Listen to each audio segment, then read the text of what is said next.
مدینہ میں ریاست قائم کی تو مختلف ٹرائبز کے درمیان ایک جو سوشل کانٹریکٹ کیا وہ دنیا کا پہلا کانسٹیٹیوشن ہے.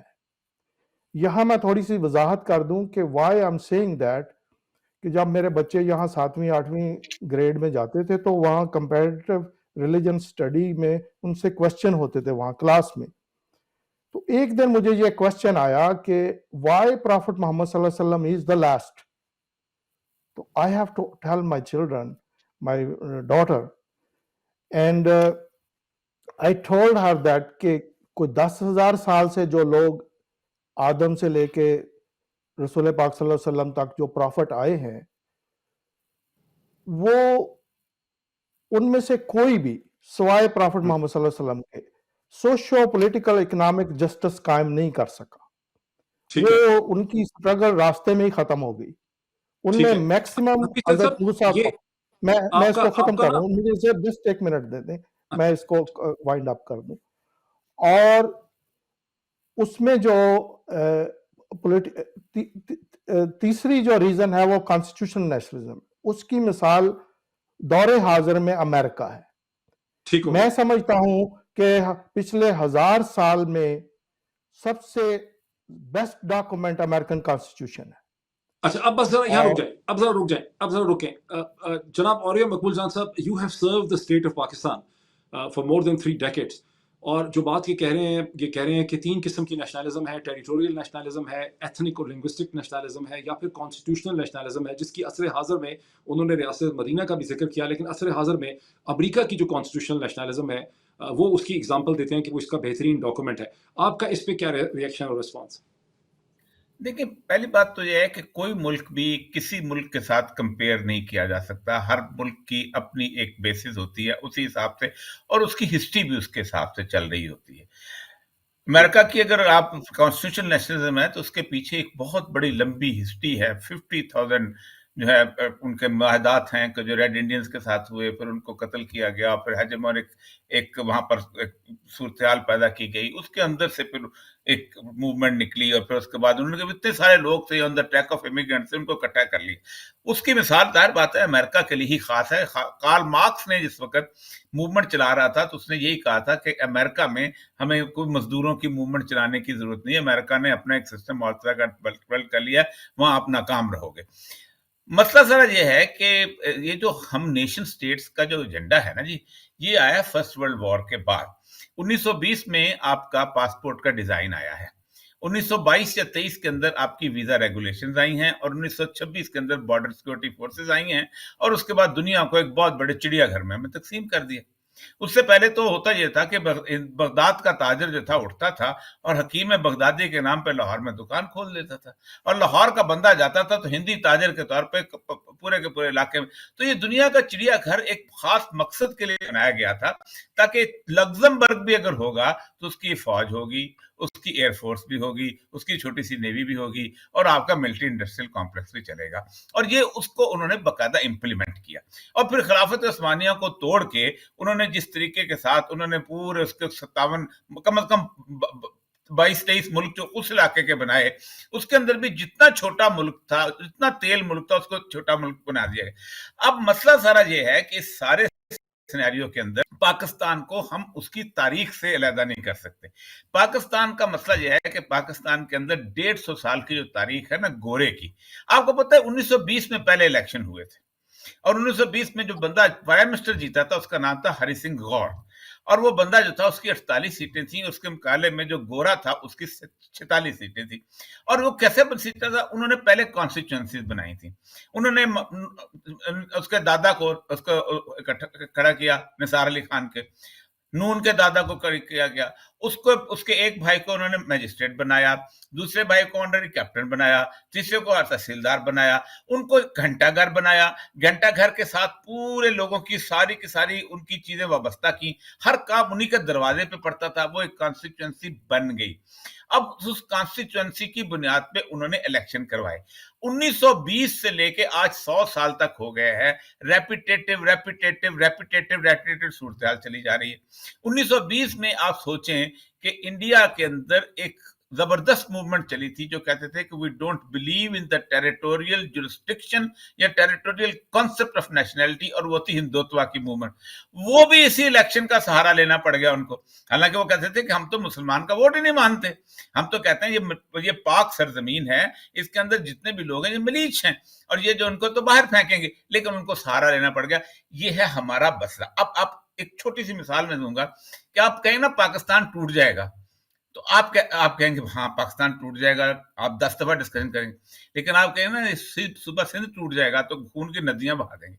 یہ صوبہ سندھ جو ہے کس نے دی؟ یہ تو انگریز کی لائن کھینچی ہوئی، ان کے مطلب سندھ کی لائن جو ان کی اپنی تو نہیں ہے، نہ پنجاب کی لائن ان کی اپنی ہے نہ ان کی. تو وہ جو ایک چیزیں بنا گیا ہے اس کے اندر جب مفاد پرست ٹولہ بٹھا گیا ہوا ہے، اور وہ ٹولے کو وہ اقتدار دے گیا ہے، اور اقتدار جو ہے ان کی نسلوں سے پورے کا پورا. اب یہ چینج کون کرے گا؟ فوج کرے گی، آسمان سے مخلوق آ کے کرے گی. امریکہ ہم پہ حملہ کرے گا اور کہے گا میں یہ نیا کانسٹیٹیوشن بناتا ہوں بغداد کی طرح، وہ کرے گا. ہم نے کرنا ہے تو ہم اس پروسیس کے تھرو ہی کریں گے، اور کوئی پروسیس ہمارے پاس اویلیبل نہیں ہے.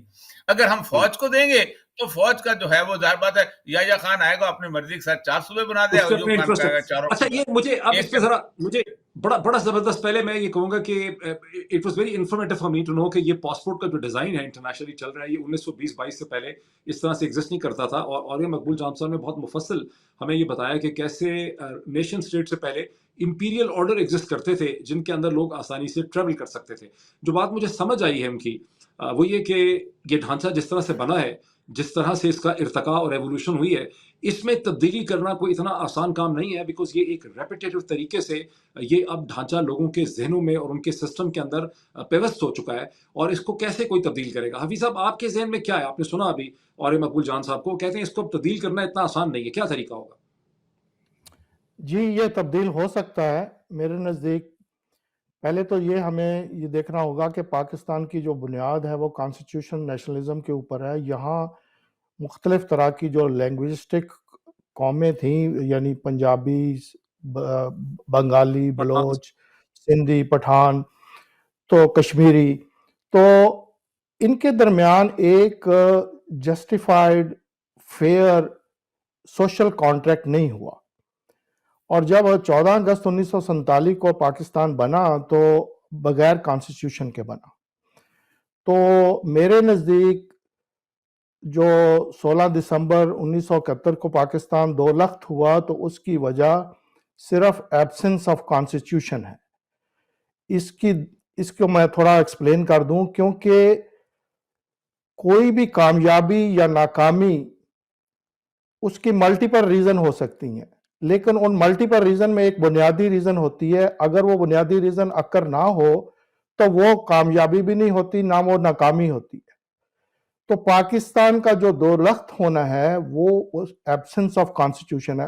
آئی ڈونٹ بلیو 56 اور 62 کا کوئی کانسٹیٹیوشن تھا لیجیٹیمیٹ. تو جو اب ہمیں جو 73 میں کانسٹیٹیوشن بنا تو اس میں سٹرکچرلی ڈیفیکٹ ہے. اس کی دلیل یہ ہے کہ اس کے اوپر 3 مارشل لا لگے ہیں اور ابھی چوتھا ہائبرڈ مارشل لا لگا ہوا ہے. تو اس کا مطلب جب آپ کوئی مریض ڈاکٹر کے پاس جاتا ہے تو وہ بنیادی وجہ دیکھتا ہے کہ اس میں مسئلہ کیا ہے. تو مسئلہ یہ ہے کہ ہمارا کانسٹیٹیوشن سٹرکچرلی ڈیفیکٹڈ ہے. میں اس میں بلیم نہیں کرتا نہ ملٹری کو، نہ میں پولیٹیشنز کو، نہ میں بیوروکریٹس کو، کیونکہ جب ہم اس ڈسکشن میں جاتے ہیں تو وہ لوز آور پوائنٹ، بنیادی وجہ کو ہم بھول جاتے ہیں. مجھے بریک سے پہلے مجھے بریک لینی ہے، بریک سے پہلے مجھے کوئکلی اس پہ اور یہ مقبول جان صاحب کا ریسپانس اس پہ لینی دیجیے کہ کانسٹیٹیوشن پہلے بنا نہیں اور جو بنا ہے وہ ڈیفیکٹیو ہے، ڈیفیسنٹ ہے.